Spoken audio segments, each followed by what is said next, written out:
Now, I didn't know at the time, on August 11th, I went to the orderly room, and usually just the first sergeant, the captain's there. So all of a sudden there's a captain, there's a major, there's a colonel, and I'm saying, did I do something wrong? But I was going home. Unaware of me, the General Casey had signed my Bronze Star 3 weeks before he died. And he was coming back on August 11th to award me that. But he didn't get a chance, so the colonel awarded me when I left. And I remember that because 40 years later, I'm watching the massacre of people remember in Fort Hood, Texas, when this major went kind of ballistic and started shooting people.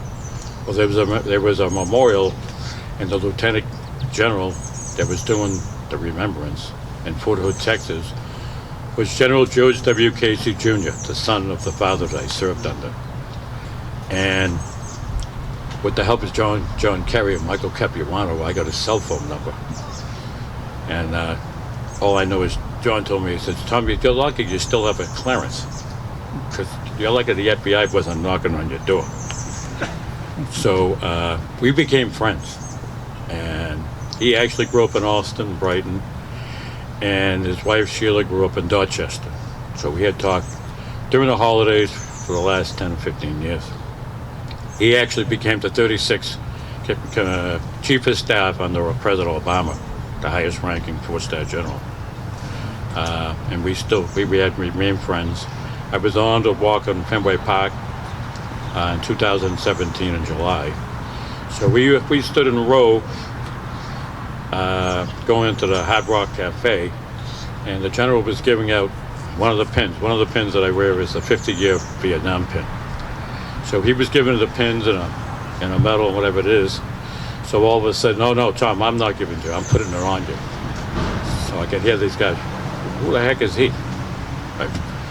So I was on it last year. They opened a memorial, an amphitheater in Austin. 200-seat amphitheater and a dedication monument for General Casey. General Casey Jr. invited me last July, and I was honored to wear the Honor Guard uniform at the presentation. It was the 50th anniversary of General Casey dying. So I will be going there next month. I will, July 7th, to honor his monument. He is buried in Arlington National Cemetery. Again, this means a lot to me in the Hollow Grounds. My parents are both buried in Bourne National Cemetery. My father served in the Merchant Marines when he got married in 1938.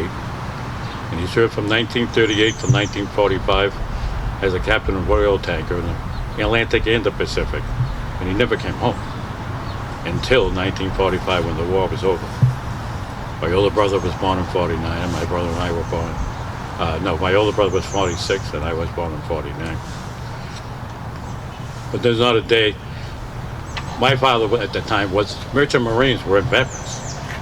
It was Ronald Reagan that made all the Merchant Marines veterans in 88 and 89.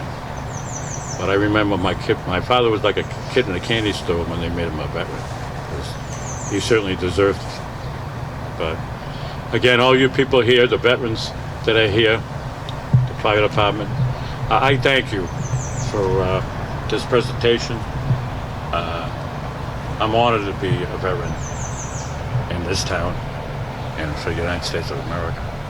And thank you, Matt, for your service. Thank you very much.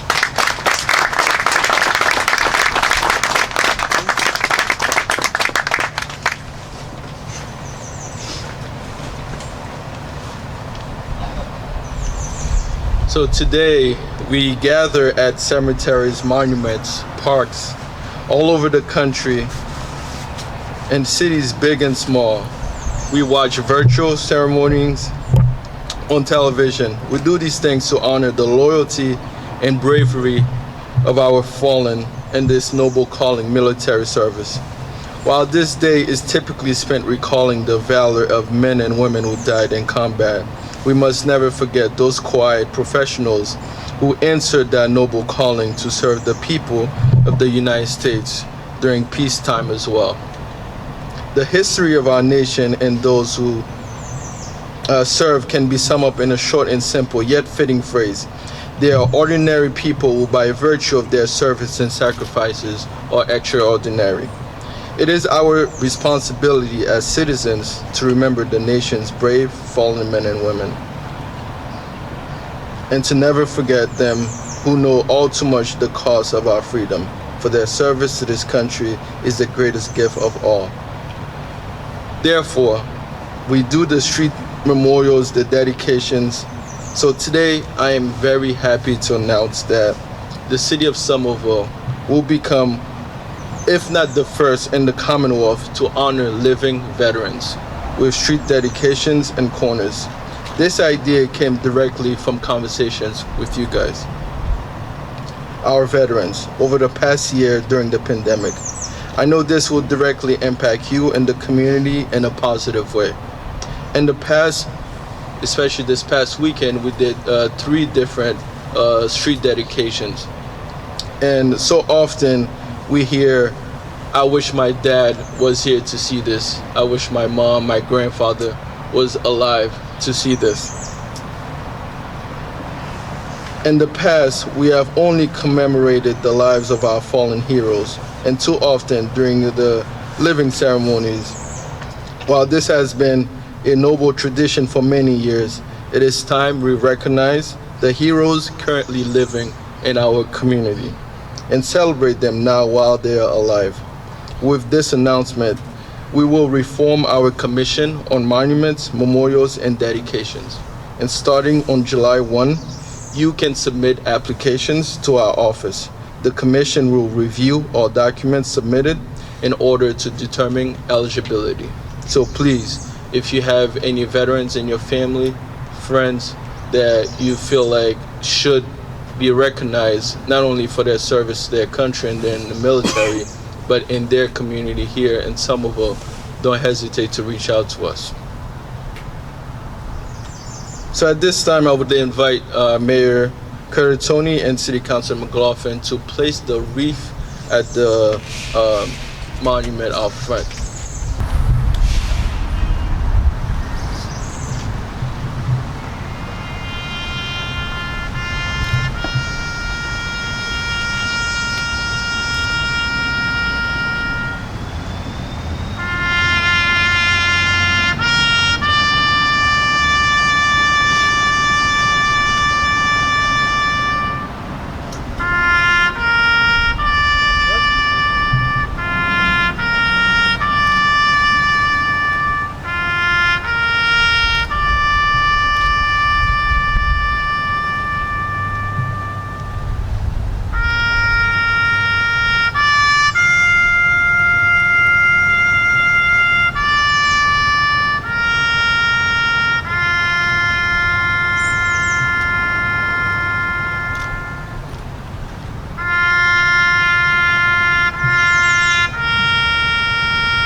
Concludes the end of our ceremony. Again, I am happy to be here with you, taking part of this. May God bless you. May God bless our nation and guide her through these challenging times. Thank you. Thank you for your service and for the sacrifices your family has made through military service. And may God always protect our troops. Thank you.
Good, I got this stuff.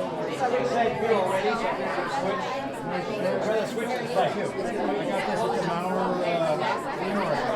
Woodstock, you know, behind right along.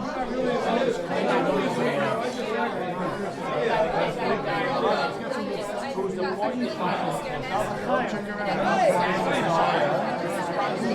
Go in and she's on the left. We got 4 shirts for $20. So nice.